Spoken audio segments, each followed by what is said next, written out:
Om.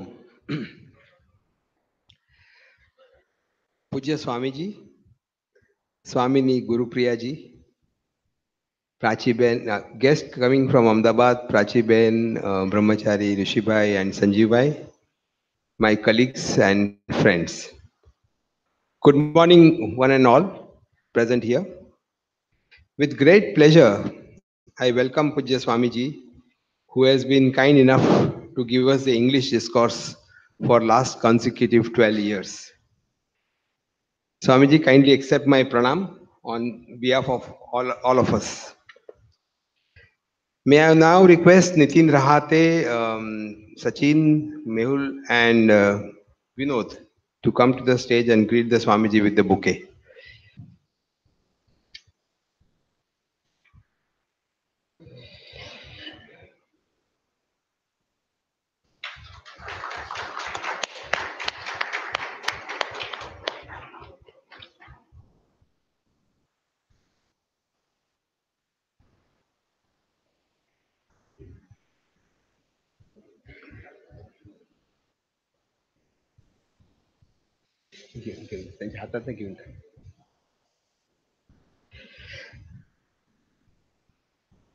I welcome Mataji, Prachiben, Brahmachari Rishibai, and Sanjeev who have come all the way from Ahmedabad.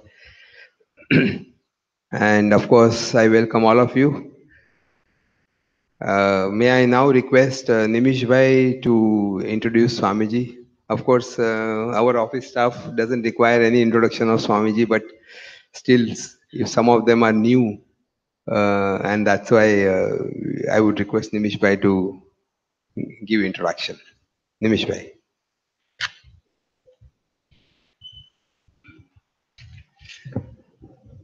Hari Om Swamiji. Very good morning to all. Just like to create a context for in the next couple of lines for the wonderful topic we have, values and attitudes. Our values guides our thoughts, words and actions. Values decides what we think is right, wrong, good, fair or unfair. Attitudes, on the other hand, are the response that is a result of our actions. Attitudes are our likes, dislikes towards the things, people, and objects. Since every decision we make and every action we take is a reflection of our values, beliefs, and attitude, we are blessed to have Pujya Swami Viditmananji to guide us on this wonderful topic. And it's my honor to have the introduction of Swamiji. Swamiji, a disciple of Swami Dayanand Saraswati ji, is a man of wisdom who not only abides in the self but also commands the rare art of unfolding its true nature to the seekers, bringing home the profound and the subtle truths of Vedanta in a style which is at once simple, lucid, and yet penetrating is Swamiji's forte. Swamiji has been teaching Vedanta for nearly 3 decades in the India and the US. Having lived and worked in the United States prior to becoming a renunciate, Swamiji is familiar with the lifestyles in India and the West.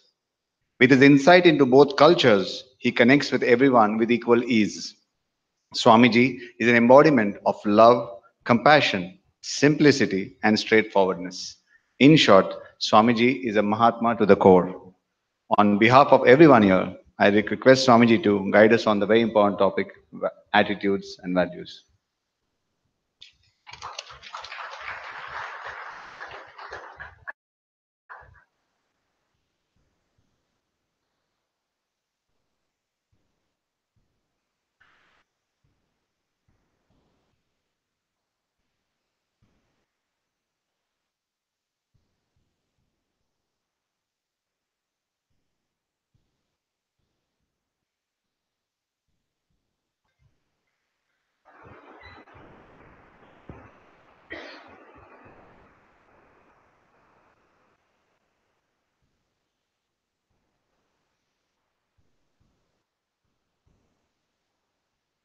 ॐ सहना भवतु सहनौ भुनक्तु सह वीर्यं करवावहै तेजस्विनावधीतमस्तु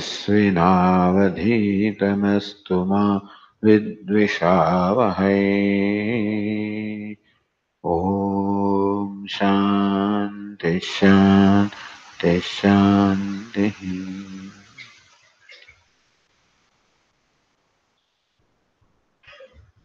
Values and attitudes.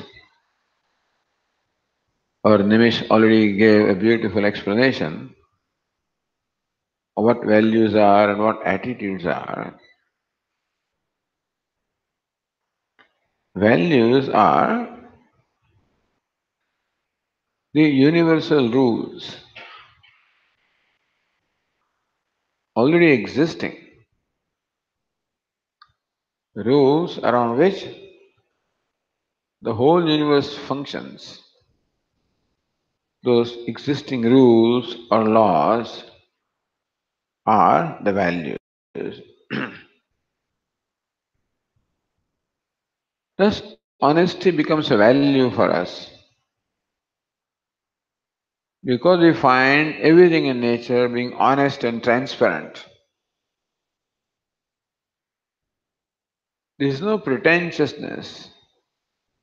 Nobody or nothing in nature pretends to appear different from what they are. A dog appears as a dog, a cat as a cat, a camel is a camel, meaning that there is transparency and therefore we can predict how nature usually will respond because we know they're consistent in their behavior, meaning that the universe automatically follows its laws of transparency, law of honesty, law of truthfulness.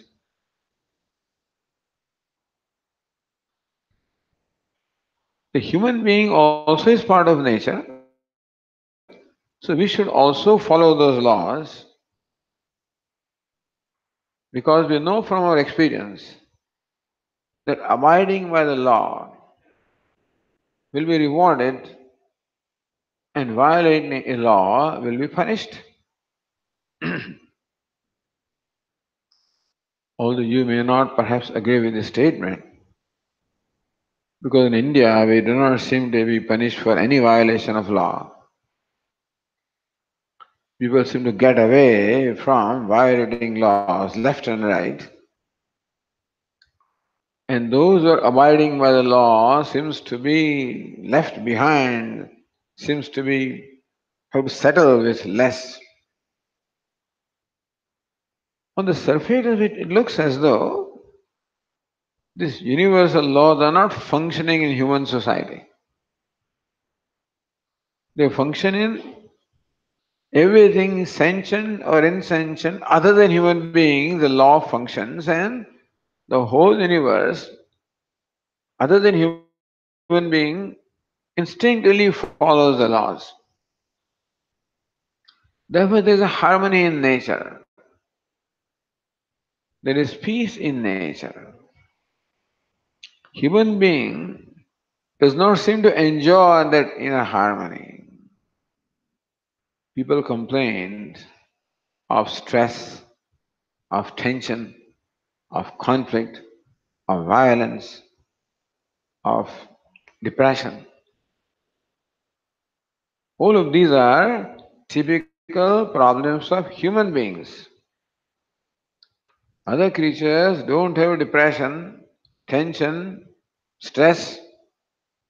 A buffalo has no stress. A camel has no tension. They seem to live in their own world and quite in harmony. But poor human being seems to have stress and tension and sadness and depression. That is because the human being is gifted with free will. What is free will? Free will is the freedom to make a choice in a given situation. A situation may call for a response on my part, then I have a choice of how to respond. Should I say what is right?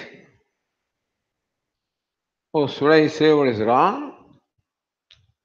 Or should I say what is politically right? You know what is politically right? It is white lie, but it's called politically right.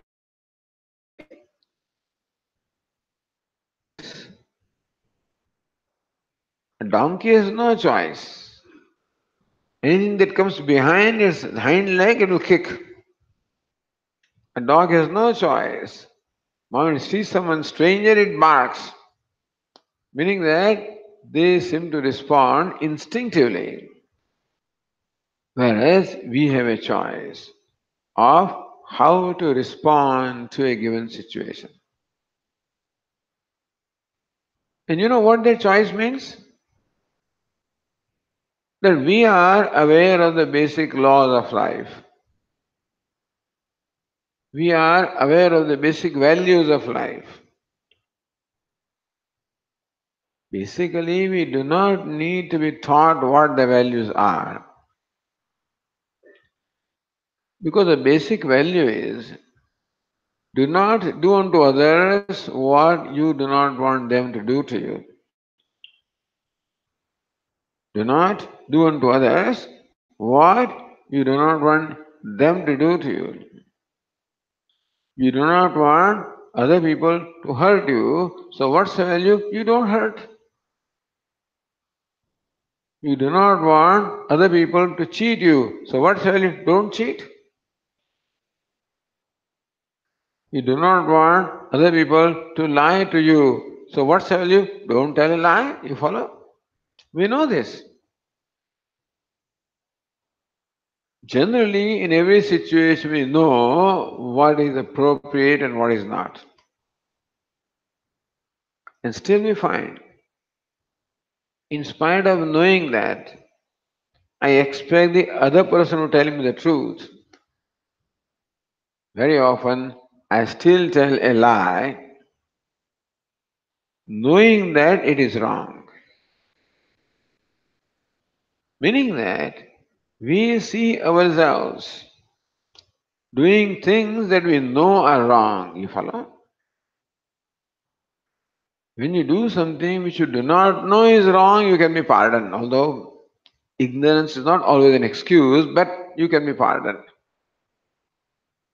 But in most cases, when we do something wrong, when we violate a value, when we treat someone quite contrary to the way we want to be treated, I know it is wrong. And still, I very often do it. Why is it so? Meaning that human being is the only creature who can violate the law or violate the values. Knowingly. If you do not know what the law is, and you may be, as I said, pardoned for violating. But when we do something deliberately that is wrong, then we are going to be punished. In the universal scheme of things, understand? We may get away from the local law and order mechanism, but we cannot get away from the universal law of right and wrong called law of karma, law of cause and effect. If you deliberately do something right, you will be rewarded. If you deliberately do something wrong, you will be punished. So then the tensions that we are feeling, the stresses that we feel, the sadness that we find, what is this? It is nothing but the punishment for the laws that we have deliberately violated. It's a very harsh judgment to say that something is a punishment. But otherwise, there is no reason for us to be under stress, no reason to be unhappy. Because what Manish mentioned, Nimish, Vedanta teaches that we are happiness by nature. If happiness is our nature, we should not feel unhappy. And we very often feel unhappy. That shows that we are doing something not right. So stress comes whenever we violate the harmony. For example, there is a harmony in our body. My stomach has a certain disposition. What is congenial to the stomach, what is not congenial, and generally we know. And still there are temptations. Swamiji's samosa is very good. How about this kachori? How about pizza? How about a sizzler? All kinds of tempting things are there. Even when I know that my stomach cannot handle them, it is because of temptation of an immediate gratification. What I want is immediate gratification. You enjoy a pizza, it gives you immediate gratification. So, because of temptation, I do something which is not appropriate for my health. Similarly, so one evening I was invited for bhiksha. Idli, dosa, sambar, vada. Nothing suits my stomach, nothing. But all of these are bringing, my mouth is watering looking at them because I love them. So you indulge sometimes. I violated the harmony of my body. I woke up at 4 o'clock in the morning with a severe stomach pain, severe acidity, vomiting. Why? The result of violating the harmony of my body. I can always complain about people, cooking this and not properly using this material, that material, etc. But really speaking, it is I who violated the harmony of the body, and that violation manifested as the pain and suffering. Therefore, the general rule can be that all the pain and suffering that we have in our life is the result of violating these values, which are the universal laws. And we know that, and still we do it. When I know that speaking truth is the right thing for me, why do I tell a lie? When I know that I should be a kind person because I want others to be kind to me, why do I become cruel? Why do I use words which hurt the feelings of others? Why do I do that? Meaning, why does a person violate the value? Sometimes knowing that it is the wrong thing to do, sometimes knowing that it will have unpleasant consequences. Why do I do? The answer is, I do not do that. I am forced to do. I am compelled to do. Something compels me. So whenever I tell truth, I am doing it. I am using my free will to do what is right. Whenever I deliberately tell a lie, something forces me to go against my nature, my value. You follow this? This is very important to understand. then nobody tells a lie. We do not tell a lie, we are forced or compelled to tell a lie. Compelled to be greedy, compelled to be dishonest, compelled to cheat, meaning that all violation of values is due to compulsion or helplessness. So we become helpless. Why? Because there are some very powerful forces within us which make us helpless. What are those powerful forces? Greed is one powerful force. And when my mind overcomes with greed and temptation, because attraction for money, attraction for power, attraction for fame is so strong,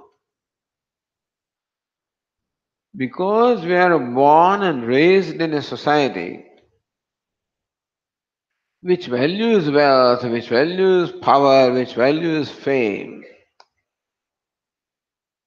When we grow in a society which values this, so we also value them. Today, in the Times of India, there is a list of the richest 10 persons in the world.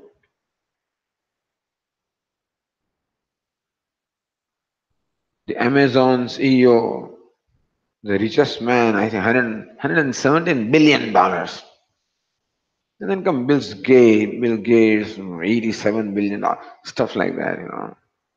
So who will get, you think they're going to print my name and your name in the newspaper? No.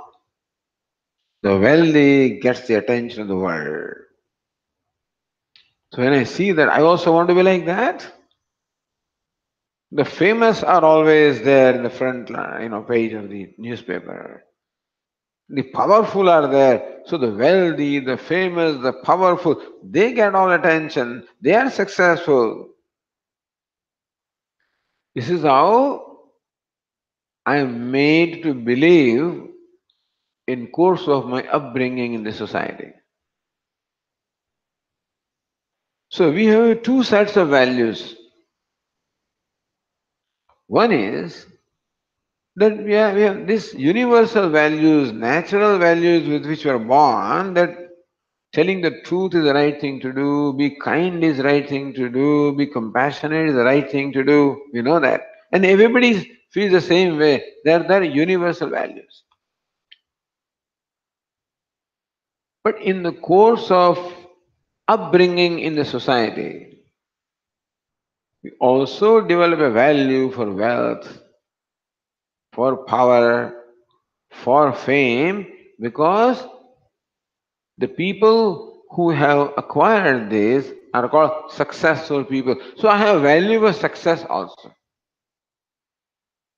I have value for honesty also, truth also, the same time also a value for success. And whatever I equate with success also becomes valuable. If I equate wealth with success, wealth becomes valuable. Power with success, that becomes valuable.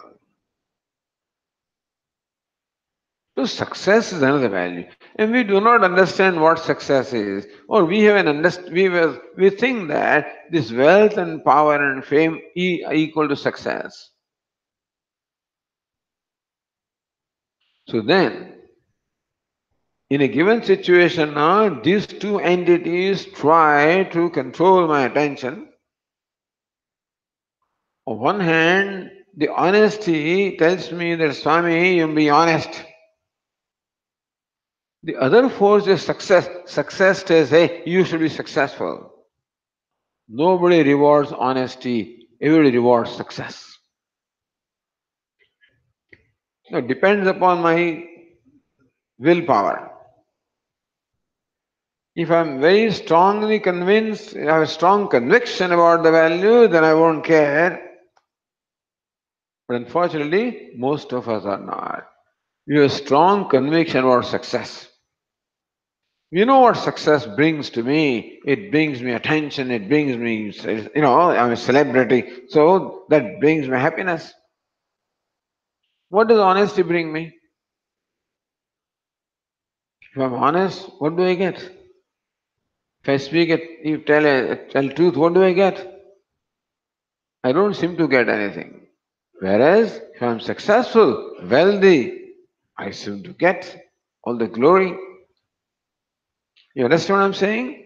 So we have these two sets of values. In every situation, both of these try to command my attention. And more often than not, the value for success, which may be either wealth or fame or power, that wins, and therefore, under that pressure, I compromise the value of honesty or truthfulness or kindness.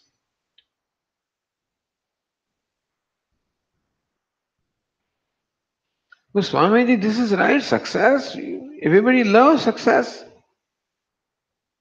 If you are an unsuccessful person by following values, then what's the point in having values?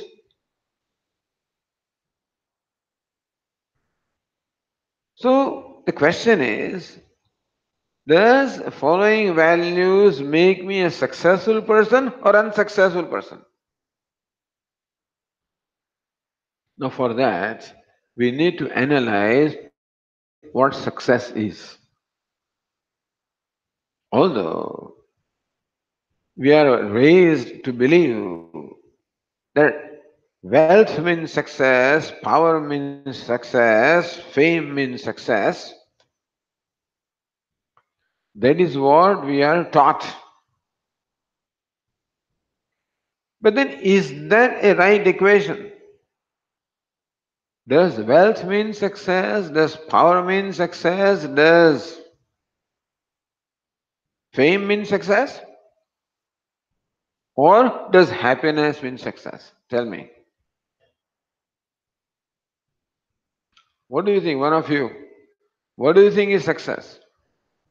Is money success or happiness success? Hmm? Really?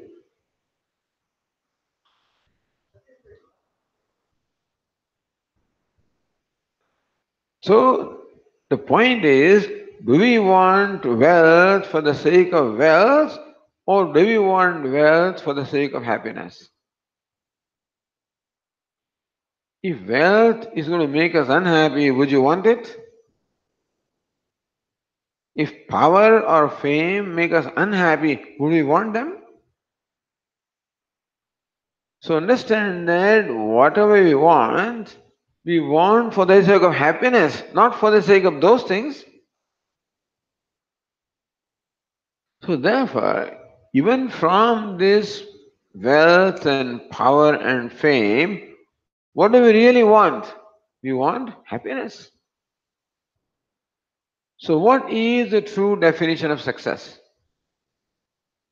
Happiness should mean success, is it not so?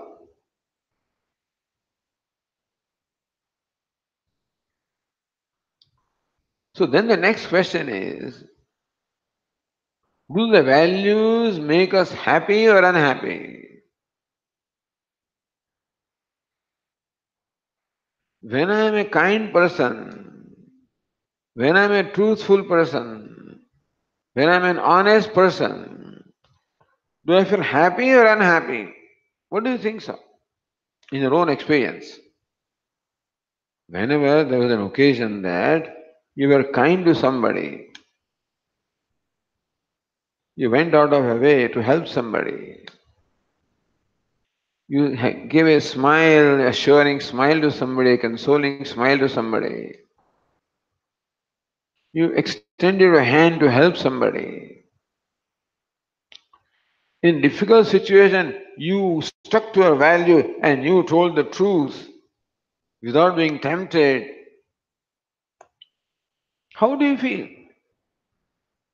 You find that you feel happy. Our own experience tells us that I am happy when I'm honest, I'm not happy when I'm dishonest. You know what happens? When I deliberately cheat somebody, how do I feel inside? Do I feel good or do I feel guilty?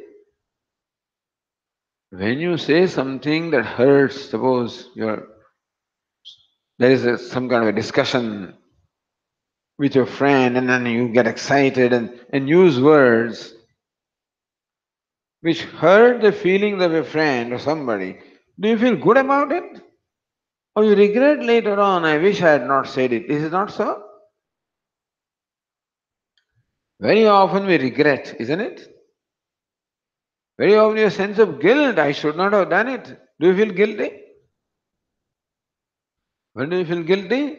When we discover that we have done something which is not appropriate. Is it not so?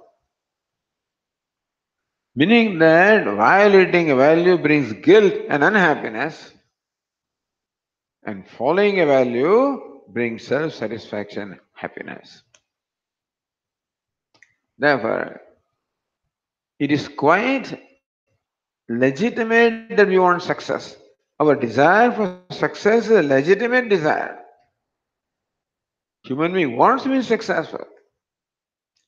But understanding of success should be right. That happiness is a mark of success, not the other way around. Therefore, we should do that which make us truly happy. This is where values come. That every time I follow a value of kindness, value of charity, value of generosity, value of honesty, every time I do that, I feel good about myself. And every time I violate the value, I feel bad about myself. I feel guilty. I regret. I feel unhappy. That is why value of values.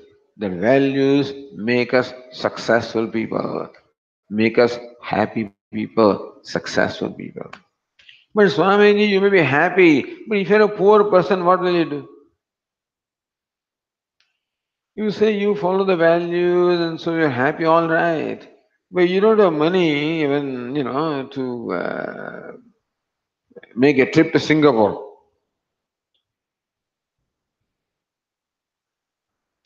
You don't have money, you even have a taxi cab. You can't get an Uber, I mean, go by bus. Isn't that painful?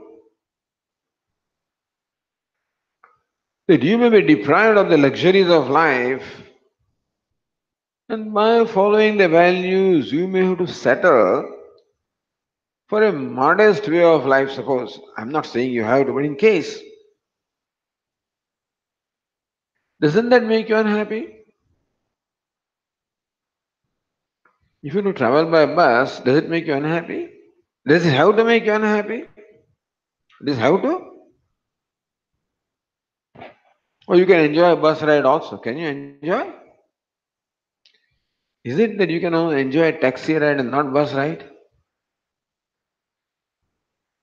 When can you enjoy something, When you are happy with yourself. When there is inner satisfaction, you can enjoy what is. I may be riding in what they call the stretched limousine. Have you seen the stretched limousine? Stretched like that. Don't ask me who are the people who usually ride those limousines. You may not know, but anyway. But that is the ultimate mark with a Wall Street Journal in hand. That's how I used to describe a successful person. Riding a stretched limousine with Wall Street Journal, the most prestigious newspaper, 40, 50 years ago. That is the, you know, uh, picture of a successful person. But is it? Does it mean that because you're riding a very luxurious car, a chauffeur-driven car, with all the comforts, does it necessarily mean that you're a happy person? Or there can be a lot of tension and stress also in your mind in spite of those things because this is all acquired by, if it's not acquired by fair means, I'm not saying that everybody who rides luxurious car is a deal. But in case you acquire this by unfair means,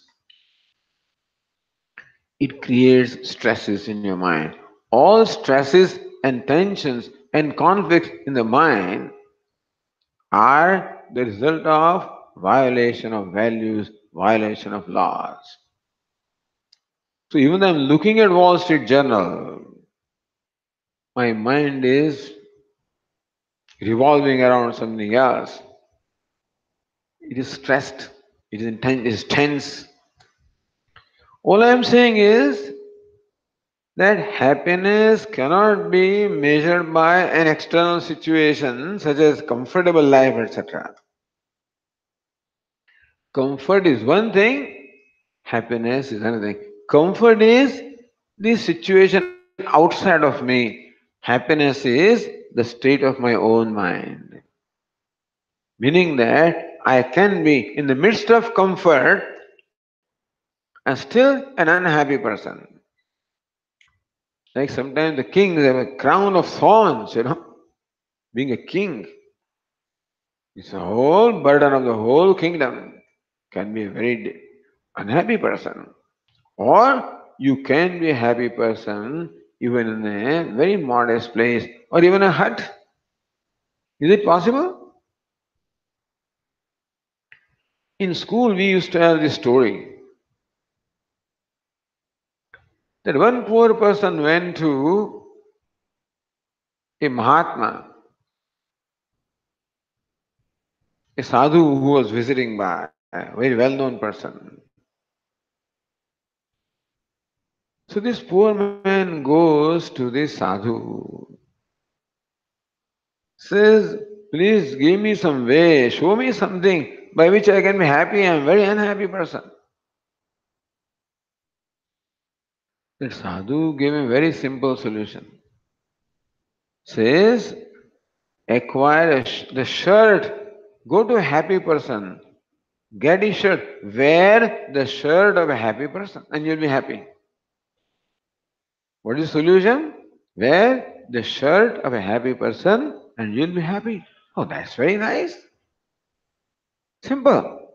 So he went to the wealthiest person in the town and requested, please give me your shirt. So why do you want my shirt? I want the shirt of a happy person. Because if I wear the shirt of a happy person, I will become happy. He says, I'm sorry, I can give you my shirt, but it's not the shirt of a happy person. Why? I'm not a happy person. You don't know, I'm a big businessman. So many ships are coming, and what kind of goods are coming, and so many things have to go. I'm always under tension. I'm not a happy person. So he's disappointed. He thought, let me go to a poor person. Went to a poor person. Why do you want my shirt? I want the shirt of a happy person. What do you make think I'm happy? I'm miserable. But I don't know when my next meal is going to come, so I'm very unhappy. Went to a middle class person. That fellow is about his daughter and son, all kinds of problems were there, and so he could not find a single happy person in the whole town. Wealthy person is not happy, poor person is not happy, middle person is not happy, man is not happy, woman is not happy, old is not happy, young is nobody is happy. You could not get the shirt of a happy person. He was disappointed. Then somebody said, hey, what do you want? I want the shirt of a happy person, simple thing. So you know something? Go away from the town in the forest. There is someone is living in that forest in a very modest hut. He is a happy person. Go and get his shirt. As the direction given to him went, that faraway place, there was a hut there, and there was somebody inside that because there is this sound of laughter was coming, so surely there is a happy person inside. Knocks the door, the question is asked, says, who is that? I am so and so. What do you want? I want your shirt. Why? I want the shirt of a happy person. I can see that you're a happy person. Please give me a shirt. He laughed, opened the door. He had no shirt. meaning that happiness is not in something. Happiness is nothing but a state of your mind. It does not come from outside. It just evolves, wells up from within yourself. And that happens whenever you follow the laws of life. Therefore, if you want success in life, and you should have success, understand that success is happiness. Happiness is a state of mind which is free from conflicts and stresses and strains, and that state of mind can be only acquired. It doesn't happen right away. You have to acquire it. You have to build it by living a life based on the values. These values are like a sculptor. You know a sculptor? A sculptor takes a rough rock or a stone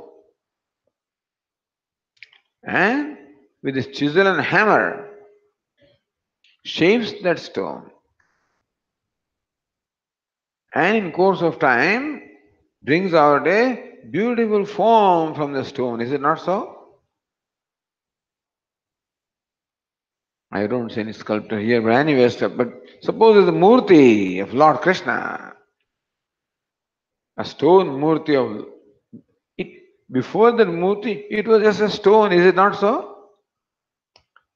To you and I, it would have appeared only as an ugly stone. To the sculptor, he could see something in that stone, he could see some beauty, and therefore he he brought to revelation, manifestation, the beauty. It was already there. A sculptor does not provide the beauty. The beauty is already there, is it not so? That Lord Krishna is already there in the stone, is it not so? What does the sculptor do? Just removes the outer covering and brings to manifestation what is already there, is it not so? Something new? Never heard of, never thought of this.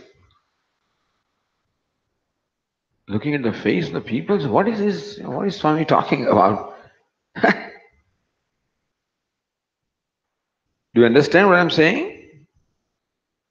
What does a sculptor do? A shilpi takes a stone with his chisel and hammer, brings out a form which was already there, covered, he removes the covering and brings to manifestation what is already there. So we are also like that, like the rough stone. Right now I'm like a rough stone. You talk to me and you get some, so you can talking to me maybe like walking on the eggshell. You never know when Swami you'll get. So I may not, I may be like a rough stone, but these values are like the sculptor. Every time I tell the truth, one chip is removed. You follow? Every time I am kind, another chip is removed. Every time I follow a value, more and more covering is removed, and my inner beauty becomes manifest. We are all inherently beautiful people. Each one of us is a saint by nature. Swamiji, this terrorist also is a saint? You saw that video? This person shoots and he shoots his own video. He had a camera on his head with which he shot. Doesn't matter what it is. The point is, Swamiji, is there beauty in that person also? Yes. All anything that is ugly that we see is not the inherent nature. It is result of his violating values. Only ugliness that we may see in ourselves. Ugliness not of the face, of the nature, of the mind. There is no ugly face, but mind can be ugly. A violent mind, aggressive mind, that can be called an ugly mind. A kind, compassionate mind is a beautiful mind. So that way, each one of us is a beautiful person by nature. Whatever ugliness appears in our nature is all due to an external cause, is unnatural. It can be removed. Therefore, even a terrorist also inherently is a beautiful person. His wrong upbringing, wrong belief system, wrong values has made him a person like this. You can change. You can change even a terrorist also into a saint. You and I cannot do, but it can be done. What I'm saying is that this is the agenda we have in our life. Human life is meant for what? For this agenda. What's the agenda? To bring out the inherent beauty within ourselves, the inherent happiness in ourselves, inherent goodness in ourselves. Because by nature we are all good, beautiful, happy persons. That's called Atma. We are all that. Nobody is an exception. So, therefore, to live life of values is to embark upon a life when we are creating happiness for ourselves. We have to create happiness. It doesn't happen by itself. You have to create happiness by living the life of values. And we create our own happiness also by violating the values. We can blame other people for making us unhappy. But who makes me unhappy? My own self. By doing wrong thing, violating values, who makes me happy? Also myself. By following a life of values. That's the value of values. This is how the value is a means of success and happiness. Therefore, it's the most valuable thing in our life. That's why we should follow them. Let me take a break here and let me, if there's any question anybody has on what I said so far.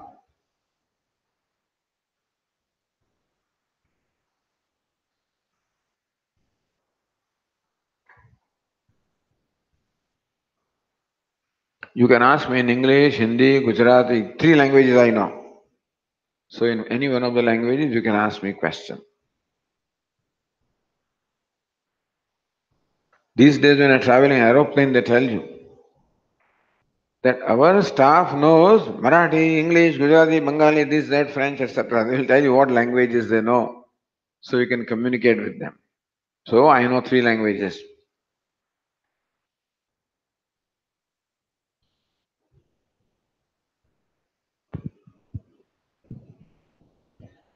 Pranam Swami, I have a question to ask in this particular thing. Before I ask the question, there are 2 statements that are there. One statement is that human being all across the world, whether he's European, American, Indian, Asian, whatever it is, they all are greedy. They are power hungry. They are, I call it, they all covet. They'll all want power. They all want wealth. They all want, sorry, they all want fame. That's one statement. The second statement is that we Indian pride ourselves with one particular fact that we have Indians have very high values. Now, in these 2 statements, what I find is that though we say that we have very high values, but we are probably amongst the highest in terms of breaking laws, breaking rules, lying, and all that sort of thing. So, what has happened to those values? Basically, all the values that we have been always talking about. What has happened to those values? Have they got lost, or are we sort of what do you call become now used to this sort of, deceit and lies and all that sort of thing? You see, scarcity is, his question is, why is there so much dishonesty in India? If you have to defend Indians, then one reason is scarcity. We are a poor country with very scarce resources. And therefore, many of us, most of us are deprived of even the basic needs of life. When there is scarcity, that is what breeds dishonesty.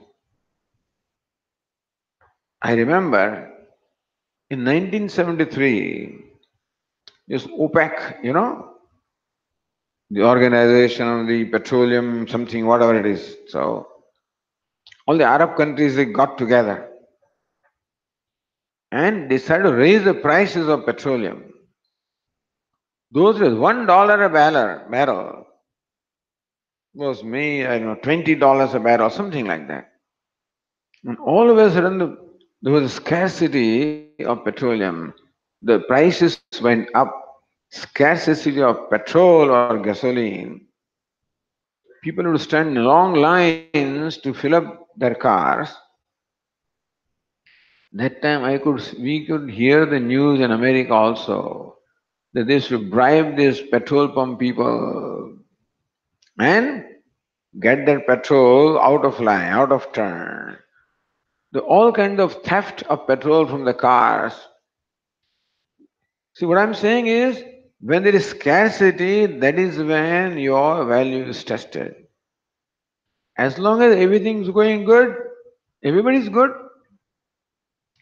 But when you are challenged, that is when the real test comes.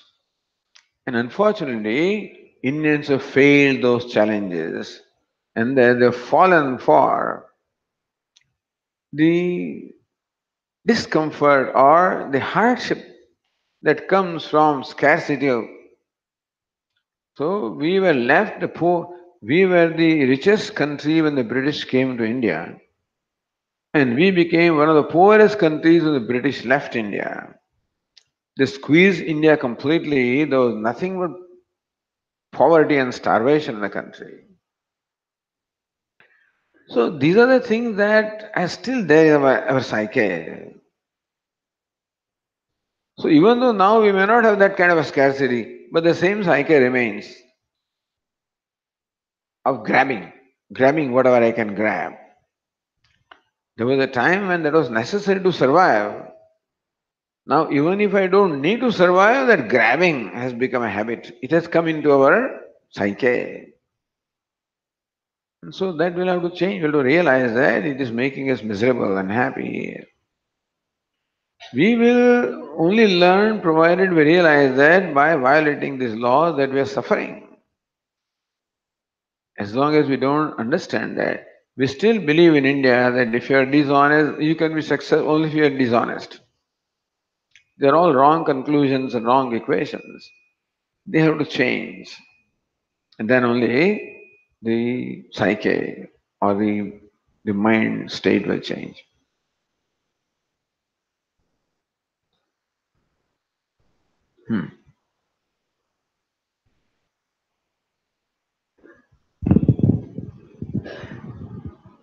Hariom Swamiji, ગુજરાતીમાં બોલીશ. Values તો બહુ સારી વાત છે. સામાન્ય રીતે as a middle class અથવા એટલા લોઅર મિડલ ક્લાસ આપણે સૌથી વહેલા આપણી ફેમિલીને સુખી કરવાની વાત કરતા હોઈએ કે ભાઈ એને થોડી ફેસિલિટી મળે, થોડું કામ મળે, એકદમ બેઝિક વાત.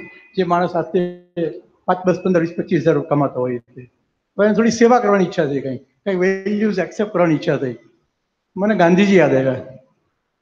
ગાંધીજીએ કંઈક એના વેલ્યુઝ અપનાવી અને ચોક્કસ સિદ્ધાંતો બનાવ્યા. જેને જરાક કસ્તુરબા જોડે થોડીક ગરબડ થઈ ઊભી. કસ્તુરબા કંઈક એક્સેપ્ટ કરે ન કરે, કંઈક ત્યાં ભેટ મળી, કસ્તુરબા કે આ બધી પાછી આપી દો, આપણી નથી, we can not accept this, આ છે તે છે. એમના દીકરા જોડે બી કંઈક થયું એવું. અને આખું ફેમિલી લગભગ જે કંઈ પોતે અંગત રીતે કોમ્પ્યુટર એ કરી શક્યા. ગાંધીજીને પોતાને બી ફીલ થયો કે હું કંઈક મારા ફેમિલી માટે ન કરી શક્યો, અને વેલ્યુઝ તો એણે અપનાવી, ડેફિનેટલી આપણે બધા જાણીએ છીએ. એટલે સાથે સ્ટ્રગલ બી આવે છે વેલ્યુઝ અપનાવતા, એવું લાગે છે. ને ઘણી સ્ટ્રગલ આવે છે અંદર, મનોમંથન જેને કહીએ કે જે કંઈ કહીએ આપણે એના વિશે જરા થોડુંક આપ જરા થોડી ચર્ચા કરો. Thank you.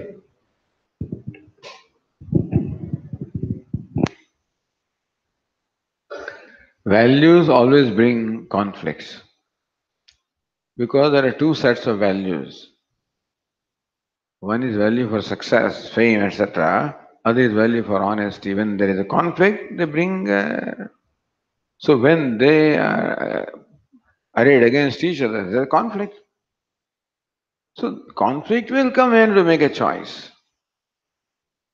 Whenever a choice has to be made, and you to take responsibility for your choice, stress will come, conflict will come.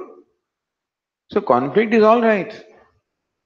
The conflict is not a problem. Problem is failing to live up to our values because of temptation, because of inner weakness.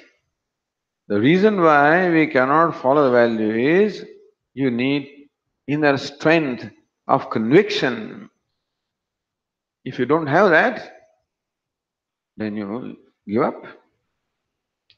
So, I guess in India, even though we have Bhagavad Gita and all the great scriptures, we don't have a conviction right now that value is valuable to us. Still, that fame and power are more valuable to us than values. So, what is more valuable will be selected. So, values are losing the battleground. But we do not realize that by violating those values, we are inviting all conflicts. First, internal conflicts, and then those internal conflicts become external conflicts. If you see the history of any terrorist or anybody, all these fellows, you can see what conflicts are going on in their mind and how they came out as external behavior. So India is not a happy country. It's a miserable country. One of the most miserable countries in the world because we violate the values left and right, which creates all conflicts inside, which result into conflicts outside. So all relation, everything is affected. We don't realize. The price that we are paying, we do not realize. You may have $1 million with your lakhs of rupees, but what price you have paid? Since we don't realize that, you go ahead, you go on doing it.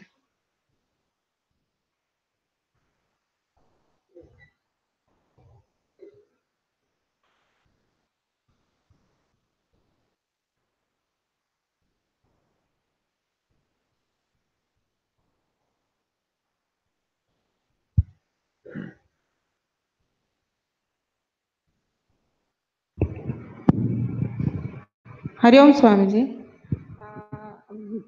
The biggest concern that I have today, being a parent of a 10-year-old son, how can I give this gift of happiness to my child?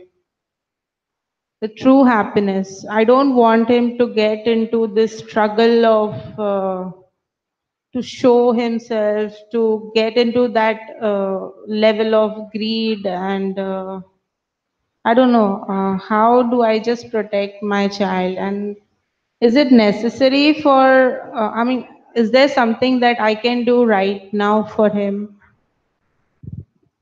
We can do two things as parents.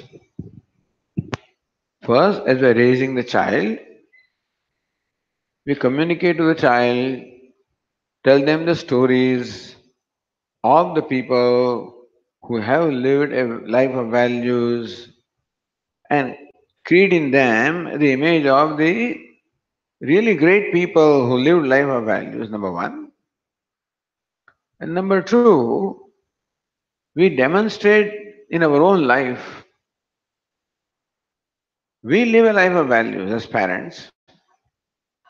and we become a role model for our children. Bhagavad Gita says that person always imitates the leader. So parents are leaders for the child. They look up to the child, looks up to the parents, and tries to imitate what they do. So if we as parents live a life of values as best as we can, then child will see what it is to live the life of values. See, teaching value theoretically is one thing, but a practical demonstration is a different thing. So being a parent is a very responsible thing where we have to demonstrate to our child by walking the talk, meaning that by trying to live what we teach. Not easy, but at least we should try that. Your concern is very much understood. Because today, in the big as a child, as long as child is small, the parents have influence on the child. When the child starts going to school, the other influences come. And the time comes when parents lose the influence over a child. Even teachers lose the influence. Complain that children cannot be influenced by teachers or the parents. The external temptations and forces and all the media, etc., takes over. Also, the peer pressures are there. And therefore, we have no choice but to let this, our child has to go through this. But if we have in the childhood created some convictions in the child, then the child may be able to hold to its own fort even against this kind of attacks. So, in short, the child should develop and a self-worth, self-esteem, self-confidence, then only it will be able to stave off the negative influence that comes from the whole world.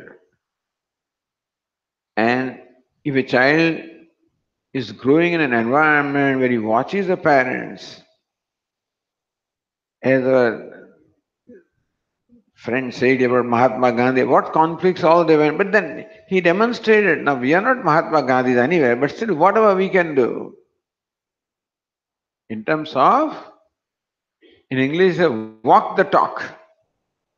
You know what is walking the talk? Do as you talk. Do what you say. So parents should try to do that. Demonstrate the values by their own behavior and communicate the values through stories, through other conversations, and try to create as much positive influence upon the child as possible. And hopefully create a conviction in the child that this is the right thing to do. Then perhaps the child may be able to protect itself from the negative influences. We can try. After all, a parent is like a gardener. What a gardener can do is, when it is given a seed, it will sow the seed, give it water, fertilizer, sunlight, prop the support. It can do everything for the plant to grow well. But the fruits that will ultimately come will be determined by the seed and not by the gardener. You follow? If the seed is a lemon seed, in spite of the best effort of gardener, only lemon fruit comes.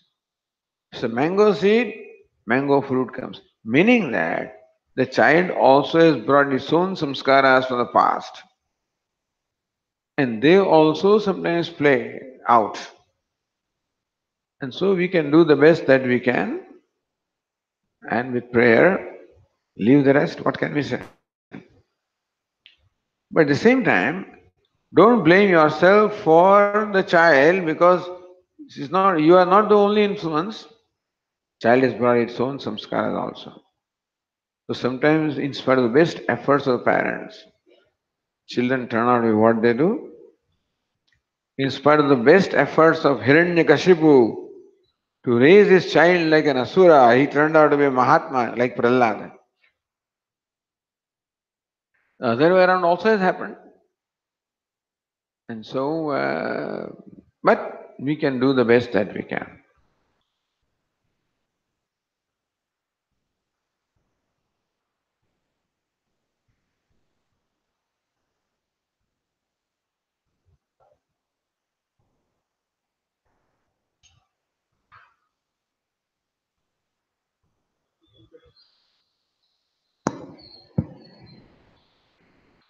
Any more questions?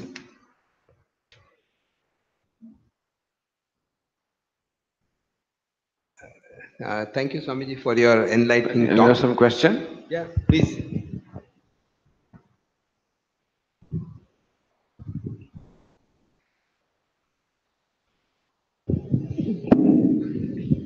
Hari Om Swami, this value of truthfulness, what you mentioned, uh, is the truthfulness just a statement of facts or is it situational dependent? For example, suppose if a child of a person is out of station and staying somewhere else and the parent has expired and he is being communicated that his father or mother is serious and critically serious in the hospital. This is what is told to the child. And then when he comes to know the actual fact. Now, the person who is communicating to the child is not telling the facts, but telling, depending upon the situation, not to create an anxiety for the child. So, could you just throw some light on these aspects? You see, any value has to be interpreted in a given situation. Meaning that, what does truth mean in this situation? Because the purpose of following a value is to bring about an overall good. And therefore, sometimes false can be true if it brings about overall good. For example, one hut in a forest, a man came running breathless. Please save me, I'm being chased by a gunman, he's going to kill me, please help me. Sadhus, hey, hide behind that. In a few minutes, a man came with a gun. Have you seen a man running away from here? So what should he say? Yes, I have seen. Where is he? He's there. That's not. So truth is not always truth if it brings about a pain or suffering. So yes, I've seen him. Where? He went that way. Maybe in that situation, that would be called truth. So we have to use our judgment. Not only truth, but about everything. Whether what is non-violence, what is honesty, in every situation we have to interpret, use our judgment, use our wisdom. We could be wrong. We will know from the result that we were wrong, you can correct it.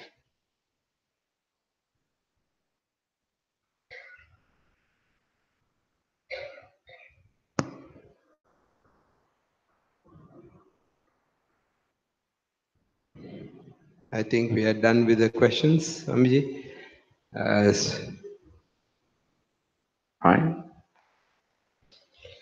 Swamiji, thank you for your enlightening talk. Now I request Harshvardhan Bhai to propose a vote of thanks.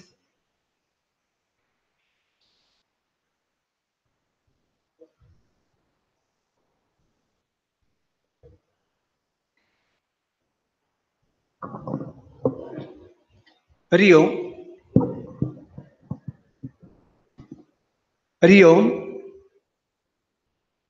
Pranam to Swamiji. To make any event successful, so many factors are responsible. To make today's talk a success, at the grassroots, the staff members of JSB's office deserve a big applause. More particularly, Madam Tresa, Mehul Parmar, Nitin Rahate, and Sachin Kamble. They have really done a wonderful job. Even Sachin and Nitin know about the event much more than we organizer. One more name is Miss Kadam. If you go outside and see the Rangoli and the emblem of Adhyatma Vindya Mandir is most beautifully made. I saw her working late night on 13th of this month. She deserves a big applause. The hall provided by Rajpuria management and the staff, they too deserve because we are very comfortably placed here. A big applause and thanks to them. Whatever Swamiji teaches, it is also laid down in books and CD, which has been displayed outside on the table. And you can see there is a hot sun. There also you find people working there, particularly Kantibai, Ms. Jadhav, Kamini Ben. They deserve a valuable thanks. Now, we don't know, many times somebody is a new here, he may not be knowing anything about Swamiji. JSB said that Swamiji is very much known to us. But even then, if there is one or two persons, they don't know Swamiji, then introduction is a must. And what a wonderful way Nimis Mehta has given Swamiji's introduction. Really, we are very much thankful to him. And friends, there is a big audience. So many persons have questions. All cannot put questions. Some of you have put questions. But the answer given by Swamiji, the benefit goes to all. They deserve our applause. Now, when we make this event, there should be some people who are the pioneer. And who are they? One is sitting on this side, another on that side. Jay's and Anjali Ben. Otherwise, this event cannot take place.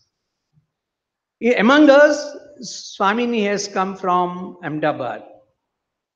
Now, when we see this color, no, automatically we get some inspiration. She also, Mataji also deserves a big thank to be present here.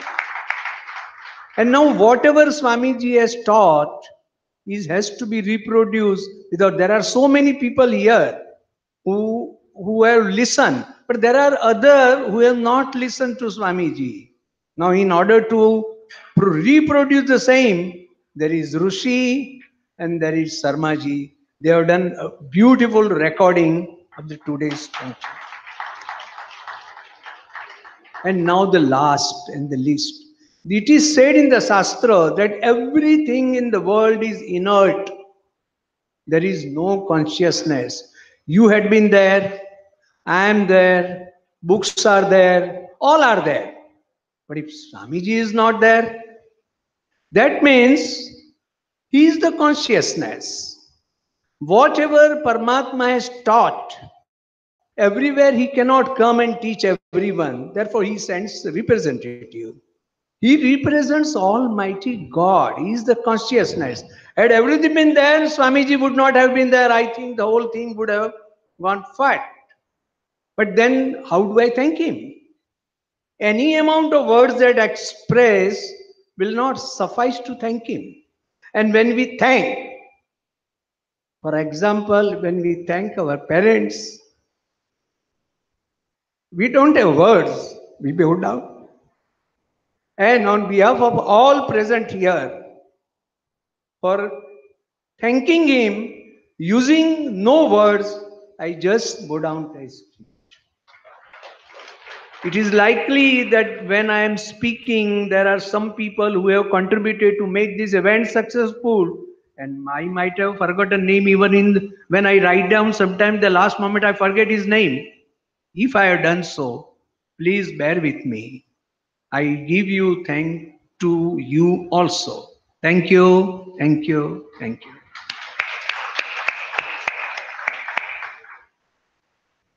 Okay. Swamiji will be distributing Prasad Pustika to all of you. So kindly come in a queue and take the Prasad. From which with the side hand to from which side? Yeah, you can come from this side. So easily you can go. Right from front row you can start and then come in a queue.